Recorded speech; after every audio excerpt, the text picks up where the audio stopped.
প্রধানমন্ত্রী নরেন্দ্র মোদীর নির্দেশে শ্রীরামচন্দ্রের প্রাণ প্রতিষ্ঠার আগে টানা 7 দিন সারা দেশ জুড়ে মন্দির সাফাই অভিযানের কর্মসূচি নিয়েছে বিজেপি।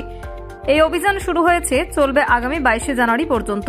পুরুলিয়া শহরের 14 নম্বর ওয়ার্ডের রাম মন্দিরের সাফাই কর্মসূচিতে সামিল হন সাংসদ জ্যোতির্ময় সিং মাহাতো। তিনি দলীয় কর্মী ও সমর্থক এবং জেলা বিজেপির কার্যকর্তাদের সাথে নিয়ে মন্দির সাফাই অভিযানে যোগ দেন। এদিন তিনি নিজের হাতে রাম মন্দিরের মেঝে পরিষ্কার করেন। পরে তিনি বলেন, সারা দেশের সাথে পুরুলিয়া জেলা জুড়ে 7 দিন ধরে এই মন্দির সাফাই অভিযান চলবে। প্রধানমন্ত্রী সমাজের ময়লা দুর্নীতি পরিষ্কার করার উদ্যোগ নিয়েছেন, তা অব্যাহত থাকবে।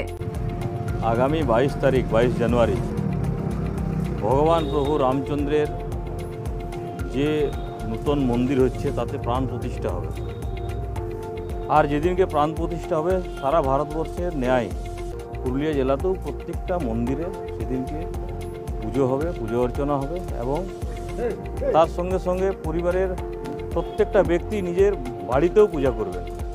তাই সেই দিনের জন্য আজকে পুরুলিয়ার যে রাম মন্দির, সেই রাম মন্দিরকে পরিষ্কার পরিচ্ছন্ন করা হবে। জেলায় অন্যান্য যে মন্দির রয়েছে ছোট বড় প্রত্যেকটা মন্দিরে আমি বললাম তো একদম পুরো সামান্য থেকে সামান্য যে ছোট গ্রাম, সে থেকে বড় শহর, ভারতবর্ষের শুধু নয় বিশ্বের যেখানে যেখানে হিন্দুরা আছে কিংবা হিন্দু নেই এরকমও জায়গাতে, আবুধাবির এমন জায়গাতে যেখানে রাম মন্দির হয়েছে সেখানে পর্যন্ত প্রত্যেকটা জায়গাতেই সেই দিনকে 22 তারিখের জন্য পুজো হবে। যেহেতু প্রভু রামচন্দ্রের যে নূতন মন্দির হচ্ছে সেখানে প্রাণ প্রতিষ্ঠা হবে, তার জন্যই সেই অনুষ্ঠানের জন্য আজকে পরিষ্কার পরিচ্ছন্ন করা হবে। মন্দির পরিষ্কার হলো, সমাজেও বেশ কিছু ময়লা রয়েছে, বিভিন্নভাবে কালিমা রয়েছে, সেটা কীভাবে পরিষ্কার করা সম্ভব? দেখুন, অবশ্যই সম্ভব আছে। মাননীয় মোদীজির নেতৃত্বে দীর্ঘ 9 বছর ধরে যে সরকার চলছে সেই সরকারের পরে দেখেছেন দেশে আমূল পরিবর্তন হয়েছে।